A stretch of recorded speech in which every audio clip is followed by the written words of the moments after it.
Hello every one. இப்போ நம்ம பார்த்துட்ருக்கிறது Gargoyles Tamil episode 3. Detective Maza investigation பண்ணுறக்கா நம்ம ஜான்டோஸோட டவருக்கு வர்றாங்க. அங்கே நம்ம ஜான்டோஸோட அசிஸ்டண்ட் ஓவன்கிட்ட கேட்குறாங்க என்ன சத்தம் அப்படின்னு. அவர் ஜென்ரேட்டர் வெடித்ததுனால தான் இந்த மாதிரி சத்தம் கேட்குதுன்னு சொல்லி சமாளிக்கிறாரு. இல்லை இப்போ நீங்கள் உண்மையை சொல்லுங்கள் என்ன காரணம்னு, அப்படி இல்லாட்டினா நான் ஃபார்முலா போய் வாரண்ட் வாங்கிட்டு வந்து ஃபுல்லாத்தையும் செக் பண்ணுவேன்னு அவங்க சொல்ல சரின்னு சொல்லிட்டு நம்ம அசிஸ்டண்ட் வந்து ஜானட்டோஸ் கிட்டே கூட்டிகிட்டு போகிறாரு.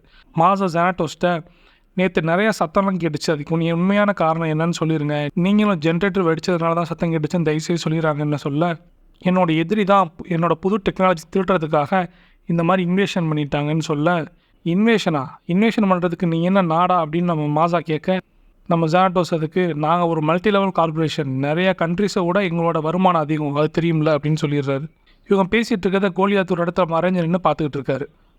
அந்த டைமில் மித்த கார்குவேல்ஸ்லாம் அந்த கேஸில் எக்ஸ்ப்ளோர் பண்ணுறேன்னு சொல்லி ஒரு ரூமாக போக கிச்சன் ரூமாக கண்டுபிடிச்சிடுறாங்க. அங்கே இருக்க ஸ்டவ்வும் ஆன் பண்ணி பார்க்குறாங்க.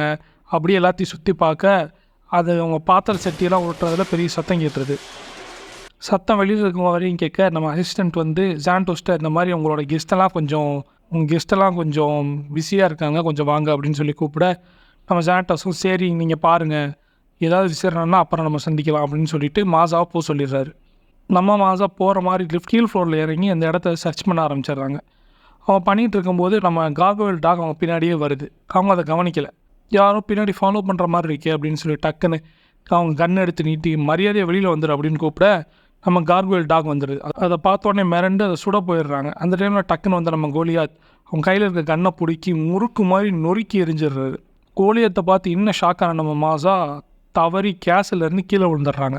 உடனே நம்ம கோலியாத் அவரும் கீழே விழுந்து அவங்கள காப்பாற்றிடுறாரு. மாஸாவை காப்பாற்றுறதுக்காக குதிச்ச நம்ம கோலியாத் அவங்கள பிடிச்சி பக்கத்து பில்டிங்கில் இறங்கிடுவார்.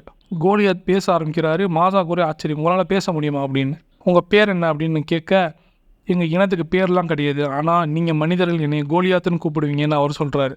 கோலியாத்திட்ட மாஸா, ஒன்றும் நம்ம கீழே போகணும் இல்லை பழைய கேசலுக்கே போகணும், உங்களால் தான் பறக்க முடியுது, எப்படியாவது என்னை கூப்பிட்டு போங்க அப்படின்னு சொல்ல, அதுக்கு நம்ம கோலியாத் எங்களால் பறக்கலாம் முடியாது, காற்று போகிற திசையில் எங்கள் ரெக்கையை விரித்து அது மூலமாக நாங்கள் கிளைடு தான் பண்ணுவோம்.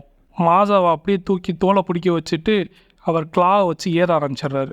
கேசலுக்கு மேலே போனதுக்கப்புறம் நடந்த எல்லா கதையும் கோலியாத் வந்து நம்ம மாஸாட்ட சொல்ல எல்லா கார்குவேல்ஸும் அவங்கக்கிட்ட வந்துடுறாங்க. மாஸாவையும் எல்லார்ட்டையும் இன்ட்ரடியூஸ் பண்ணி வைக்கிறாங்க. இவங்க தான் டிடெக்டிவ் மாஸா அப்படின்னு சொல்லி. மாஸாவும் எல்லார்ட்டையும் அவங்க பேட்சை காமிச்சு இந்த மாதிரி நான் டிடெக்டிவ்னு சொல்கிறாங்க. அதுக்கு நம்ம கார்குவேல்ஸ் எல்லாம் உங்களுக்கு என்ன வேலை அப்படின்னு கேட்க, தப்பு பண்ணுறவங்கள நான் அரெஸ்ட் பண்ணுவேன் அப்படின்னு அவங்க சொல்கிறாங்க. தப்பு பண்ணுறவங்களா, எது தப்புன்னு யார் சொல்லுவா அப்படின்னு கோலியாத் கேட்க, நாங்கள் அதுக்குன்னு தனியாக ஒரு நீதித்துறையே வச்சுருக்கோம், அதில் நிறையா சட்டங்கள் தண்டனைகள்லாம் இருக்குது, அதை வச்சு டிசைட் பண்ணுவோம் அப்படின்னு மாஸா சொல்ல, அதுக்கு நம்ம கோலியாத் மனிதர்களாக வச்சுக்கிட்ட சட்டமா அப்படின்னு கேட்குறாரு. நம்ம மாஸா ஆமான்னு சொல்லிட்டு, நீங்கள் ஏன் கூட வாங்க, இந்த சிட்டியை ஃபுல்லாக நான் சுற்றி காட்டுறேன் அப்படின்னு சொல்லி கூப்பிட்றாங்க. இந்த இடத்துல நம்ம வாழணும்னா கண்டிப்பாக இந்த இடத்துல நடக்கிற எல்லாத்தையும் நம்ம தெரிஞ்சுக்கணும், நானும் கண்டிப்பாக வரேன் அப்படின்னு சொல்லிட்டு ஒரு பில்டிங்கை காட்டி இந்த இடத்துக்கு நீங்கள் நாளைக்கு வந்துடுங்க, நானும் வந்துடுறேன் அப்படின்னு சொல்லிடுறாரு. கிட்டத்தட்ட பகல் ஆகப்போகுது. அந்த டைமில் ஜானட்டோஸ் நம்ம கோலியாத்தை கூப்பிட்டு விட அவரும் போய் பார்க்குறாரு. அந்த இடத்துல நம்ம ஜானட்டோஸ், இந்த மாதிரி நீங்கள் எனக்கு ஒரு மிகப்பெரிய உதவி பண்ணணும், ஒரு ஹார்ட் டிஸ்க் எடுத்து அவர் கையில் கொடுக்குறாரு.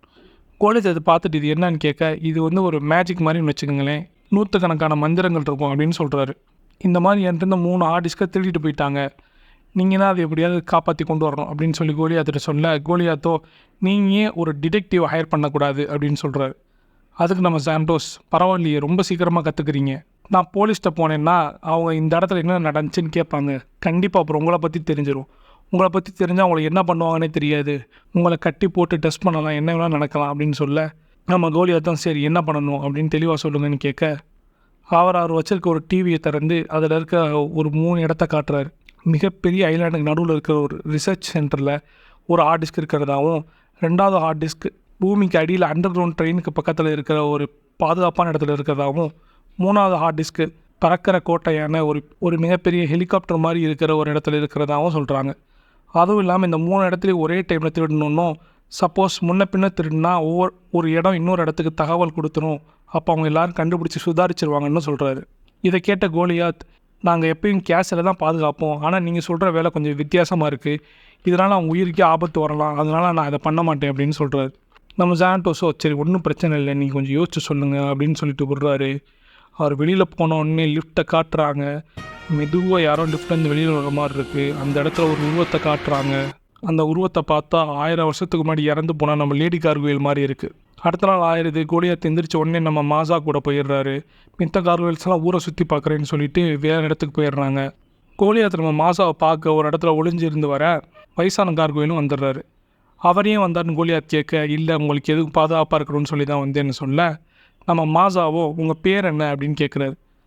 நம்ம பழைய கார்குவேல், உங்கள் மனிதர்களுக்கு ஒரு விஷயத்துக்கு பேர் வைக்கலைன்னா ஒன்றுமே பண்ண முடியாதே, எல்லாத்துக்கும் கண்டிப்பாக பேர் வேணுமா, இந்த ஆகாயத்துக்கு பேர் இருக்கா, இந்த நதிக்கு பேர் இருக்கா அப்படின்னு சொல்லி பக்கத்தில் இருக்க ஒரு நதியை காட்ட, அதுக்கு நம்ம டிடெக்டிவ் மாசா, ஆமாம் அந்த நதிக்கு கூட பேர் இருக்குது, அது பேர் ஹட்சன் அப்படின்னு சொல்ல, ரைட்டு இப்போ என்ன பேர் தானே வேணும், இனிமேல் என் பேரையும் ஹட்சன்னே வச்சுக்கோங்க அப்படின்னு சொல்லிடுறாரு. அடுத்து ஹட்சன் அந்த இடத்த விட்டு கிளம்பிற நம்ம கோலியாத்தும் மாசாவும் சேர்ந்து அந்த ஊரை ஃபுல்லாக சுற்றி பார்க்குறாங்க. இந்த 1000 ஆண்டுகளில் மனிதர்கள் ரொம்பவே இந்த இடத்த மாற்றி வச்சுருக்கீங்க, ஃபுல்லாக கிளாஸாலையும் அயனாலையும் பெரிய பெரிய பில்டிங் கட்டி வச்சுருக்கீங்க அப்படின்னு சொல்லிட்டு, இந்த இடத்த சுற்றி செவரே இல்லையே, பாதுகாப்புக்கு என்ன பண்ணுவீங்க அப்படின்னு கேட்க, நம்ம மாசாவோ இங்கே கவலை வெளியிலேருந்து வரவங்கள பற்றி இல்லை, உள்ளே இருக்கிறவங்கள பற்றி தான்னு சொல்லிடுறாரு. இங்கே கவலை வெளியிலேருந்து வர எதிரிகளை பற்றி இல்லை, நாட்டுக்குள்ளேயே இருக்கிறவங்கள பற்றி தான். அதுக்கு நம்ம கோலியாத், எனக்கு அது ரொம்பவே நல்லா தெரியும் அப்படின்னு சொல்கிறாரு. ஒரு கப்பல்கிட்ட ஒரு கொள்ளைக்கார கும்பல் அவங்கள்ட்ட கொள்ளையடிக்க பார்க்குறாங்க.